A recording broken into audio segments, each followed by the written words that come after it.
Bienvenido, Joaquín Toledo, nuestro economista de cabecera. Espero que hayas pasado bien tus vacaciones. Muy bien, Leandro. Ya retomamos acá con el programa porque lo que no se detiene es la información económica. Total, y aparte este 2021 comenzó Mal. con mucho material. O sea, cuando empieza mal el año es porque tenemos mucho material para comentar. Así que si te parece, Leandro, Sí, contá. empiezo a presentar lo que preparé para hoy. Es una continuación de una historia que comenzó en julio-agosto del año pasado, cuando se preparó la ley de presupuesto y el gobierno hizo sus proyecciones.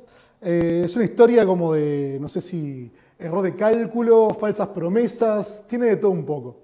Pero si te parece, lo que nos vamos a centrar en principio va a ser la ley de presupuesto tiene asociadas unas proyecciones, que es lo que estipula cuánto de ingresos va a tener el Estado, cuánto va a gastar y en función de eso, cómo se va a destinar ese gasto. Entonces, poderle, digamos, ser lo más preciso posible con las precisiones es fundamental.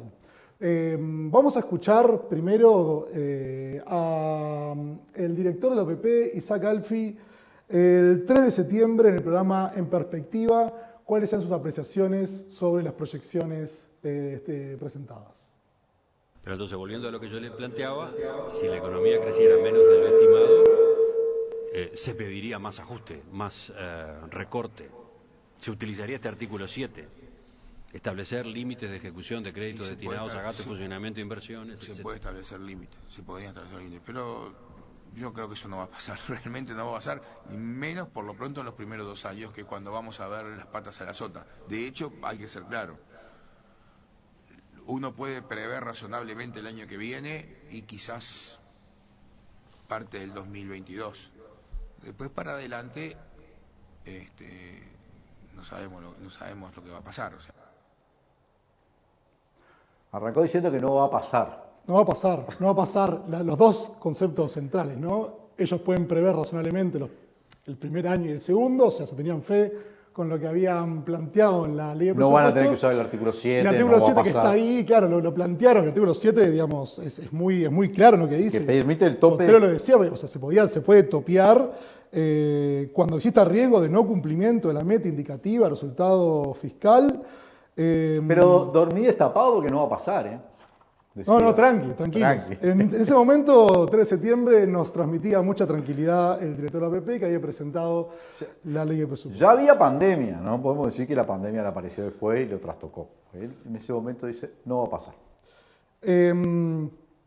Después, obviamente, se empezaron a publicar nuevos datos, sobre todo los datos del segundo trimestre de la economía, que mostró una caída del 11%, o sea, se empezó a ver cómo realmente empezó a hacer estragos en la economía, al detener, paralizar las actividades durante un tiempo. Varios analistas, incluso una columna que ahora les voy a mostrar unas cosas en este programa, presentamos expectativas de diferentes actores.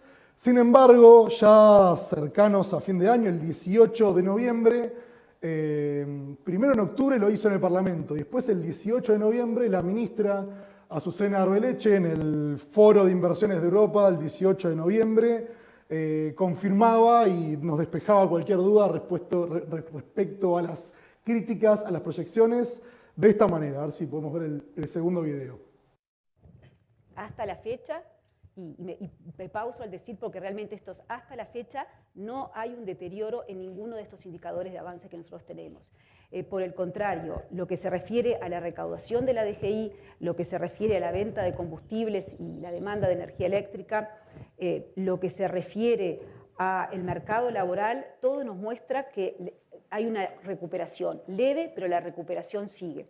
Por lo tanto, nosotros seguimos con la estimación de que en este año la caída va a ser de 3,5% del producto. Esto está muy en línea con lo que piensa el resto de los analistas para este año. Y tampoco es bueno estar revisando y cambiando los números todas las semanas. Nuestra próxima actualización va a ser a inicios del año que viene. Pero reitero, hasta el momento los indicadores son alentadores y no tenemos una situación, no observamos un deterioro en lo que estamos siguiendo. Reitero, hasta el momento. Particularmente, Fabián, en el mercado laboral, si uno mira los datos de septiembre, son datos que muestran una leve mejora. Pará, Joaquín, porque ella dice que eso de que va a caer 3,5 está en línea con lo que los analistas sostienen, pero yo me acuerdo que vos me viniste a contar por esa época, acá, Octubre, más que de los 15 días analistas, a antes. vos los analistas te pasaron otros datos. Otra información, es más, si podemos, la podemos proyectar, la primera placa, la placa que habíamos elaborado en octubre para presentarla, donde mostraba el 3,5% que la ministra ratifica, teniendo la posibilidad de corregir, ratifica a mediados de noviembre, pero ya en octubre el único que estaba relativamente cerca era el Centro de Estudios para el Desarrollo con 3,8, pero después la encuesta del Banco Central de Analistas, menos 4,1, o sea, 0,6 puntos de diferencia. CPA Ferrer, la consultora, una diferencia más amplia de 0,8. El FMI le da 1 punto de diferencia ya en el mes de octubre. El Instituto Cuesta Duarte un poco más de 1 punto. Y después CIMBE le da menos 4,7. Así que hay dos conceptos. Uno, el que la economía el 18 de noviembre parecía venir en una recuperación, franca recuperación, por eso el 3,5 no se tocaba, cuando estábamos todos preparando y alertando que iba a ser, las proyecciones tenían que modificarse de alguna forma porque el escenario posiblemente iba a ser mucho peor. Es muy importante recordar esto, porque la ministra, pese a que todos los analistas privados y no privados daban que iba a caer más, dijo que sus proyecciones estaban en línea con los analistas. Era todo alentador y seguíamos para adelante. Y al final fue peor, que incluso el peor de los escenarios. Bueno, y al final todavía resta ver cuál es la cifra oficial del Banco Central del último trimestre del año, que se publicará en las próximas semanas, pero la actualización de las expectativas del Banco Central para el mes de diciembre da que los analistas esperan que en el total del año la caída sea de menos 5,2, o sea, casi 2 puntos de diferencia con las proyecciones del gobierno. Y CIMBE, que es la otra que publicó una actualización, que en ese momento a menos 4,7, ajustó a la baja y dijo, nosotros nos da una caída mayor de 6 puntos, o sea, menos 6,1, un informe que publicaron ahora en enero, que anticipan cuánto puede ser. Es un error de cálculo casi del 100%, ¿no? Sí, es un error de cálculo grueso. Muy grueso. Creo que la pregunta de Cotero a Alfie es clave, porque también es saber si el error es tal, qué va a hacer el gobierno y qué herramientas tiene para poder corregir el otro lado, que es el lado del gasto, y está la posibilidad del recorte del artículo 7 arriba de la mesa. Pero después de este derrotero, se votó el presupuesto, se puso en marcha, comenzó el año 2021 y el 8 de enero, en una conferencia de prensa, la ministra Azucena Arbeleche, ya con todo votado y ya puesto en marcha el presupuesto quinquenal, sin nada más que hacer, la ministra Azucena Arbeleche el 8 de enero nos dejaba estas declaraciones. Lo que también está claro es que ahora ya cerrando el 2020, los números de ingresos y gastos del gobierno, lo que es el déficit fiscal, estimamos que vamos a estar en un número muy cercano al objetivo inicial de gobierno, pero sí para el 2021, como se continúa con los gastos y la situación extraordinaria de la pandemia, el resultado fiscal que se presentó en la ley de presupuesto, estamos revisando que va a ser un resultado en donde el mayor gasto se va a traducir en un déficit fiscal mayor. Ahí tenemos. Ya pocos días después, atajándose, poniendo como excusa la pandemia, como si hubiera explotado en los últimos 5 días, digamos, ya anticipa que para los años próximos las proyecciones que están estipuladas, obviamente, como todo el mundo puede saber, no se van a cumplir. Eso ya se anticipaban, decían que va a haber novedades en los próximos días. Y esa es la voz de Aura para aplicar el artículo 7. O sea, para aplicar el artículo 7 que nosotros mencionamos tanto es lo que permite topear el gasto. Es decir, ya el presupuesto incluyó tremendo ajuste, pero se puede ajustar sobre el ajuste, porque hay artículos, en particular el 7, que les permite que esa plata que se votó a la baja, te la pueden no mandar entera. Te pueden recortar de esa plata topear y mandar lo que se estipula para el gasto. Y además te dejan gastar menos de lo que ya se aprobó a la baja, ¿no? Sí, y ya tenemos un anticipo que las proyecciones, como diciendo, bueno, estamos en pandemia, ¿no? Como si fuera novedad, no se van a pasaron cumplir. cosas, como pasaron cosas, una novedad de casi un año de largo. Acá hay una cosa interesante, siempre el cumplimiento de las proyecciones es una cosa que está muy en debate. Por ejemplo, pero particularmente este año esperamos que el presidente Luis Lacalle Pou no le errara tanto, principalmente por uno de las afirmaciones que había hecho en el año 2018 y que está recogido por La Diaria en una placa que les pido si la pueden mostrar.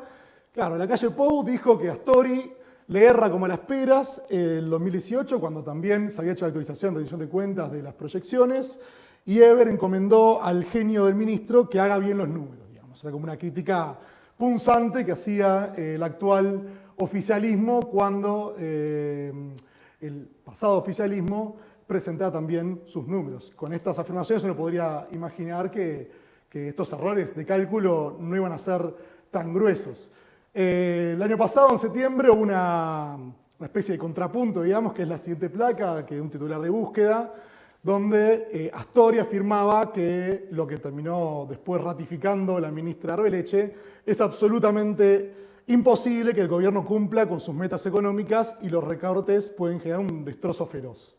Esto decía Astori, estamos en 9 de septiembre del 2020. Hizo bien los números, Astori. Y claro, algo bien hizo porque parecería ser que la ministra, después de tanto negarlo, le terminó dando la razón a aquellos que decían que era insolvente y técnicamente no se puede sustentar las proyecciones que había realizado el gobierno.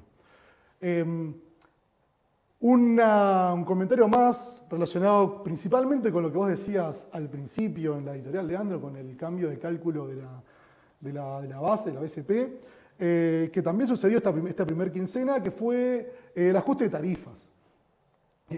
La discusión sobre las tarifas suele ser muy polémica, suele tener muchos elementos que se ponen en juego, la recaudación de las empresas, el cerrar el déficit, la eficiencia de las empresas. Pero lo que es cierto es que para varias de las empresas, sacando ANCAP, en abril el gobierno ya hizo un primer aumento de tarifas y ahora en enero, después de todo también una novela, digamos, de la torre ejecutiva y reuniones y directorios, también se decretó un aumento de tarifas.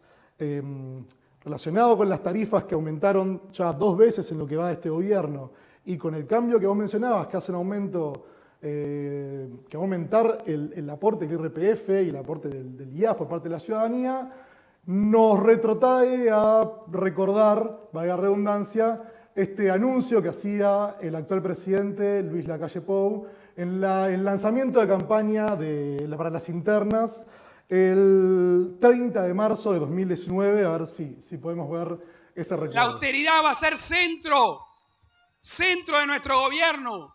La austeridad en lo grande y la austeridad en lo chico.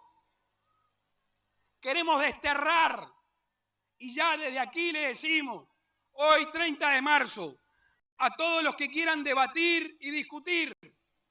Si gana el Partido Nacional, se terminó el aumento de impuestos, de la tarifa y los combustibles. Se terminó. Es fácil, es fácil.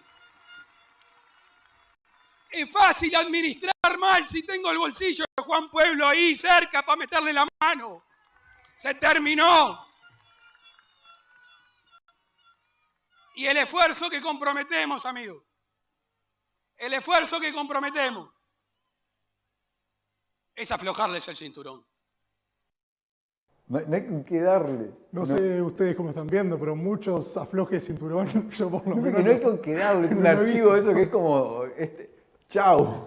Es un knockout de archivo, ¿no? Porque el tipo dijo, se acabaron la suba de impuestos, aumentaron los impuestos. Lo aumentó desde el primer tiempo, desde la primera semana, ¿no? Vamos con el IVA, el 11 de marzo con el IVA, pero ahora lo vuelve a aumentar con este tema. Se acabó la suba de tarifas, ya la subió 2 veces y por encima de la inflación. Bueno, eso es otro elemento, ¿no? Se acabó la suba de combustible y hasta ahora le quitó hasta esa exoneración del 25%, 24%, del 24%. Sí. No, es notable lo poco que resistió el archivo. Hay otro elemento que tampoco resiste mucho archivo, que fue la orden del presidente, por un comunicado de presidencia, fue que las tarifas no suban por encima de la inflación pasada. Siendo generosos y asumiendo que la inflación es una buena forma de medir la suba de las tarifas, en realidad si uno toma la inflación de abril a diciembre, que es de una suba y otra, que fue un 5,35%, las tarifas, salvo UTE, que subió 5%, después OCE subió 6,5%, la telefonía móvil 6,3%, internet 9,5%, y la buena noticia es que la telefonía básica del hogar, el teléfono de línea, tuvo una reducción de 5%. Así que los que usan internet, 10% más caro, y los que usan el teléfono fijo van a tener algún cierto beneficio. La verdadera comparación, y acá con esto quiero cerrar, aparte ya fue bastante larga la primera columna del año, si uno compara también el aumento de las tarifas con lo que fue el aumento del salario, que fue otro de los temas gruesos que ya COFE se pronunció, pero aparte sabemos que, también lo decías al principio del programa, que ya en 2020 hubo una pérdida de salario real, la primera vez que hay pérdida de salario real con el cierre del año en 16 años, pero además el aumento que ya se anunció para los públicos es de 4,41 y los privados van a aumentar en torno al 3%, esa es la pauta nominales, esa es la pauta que está establecido.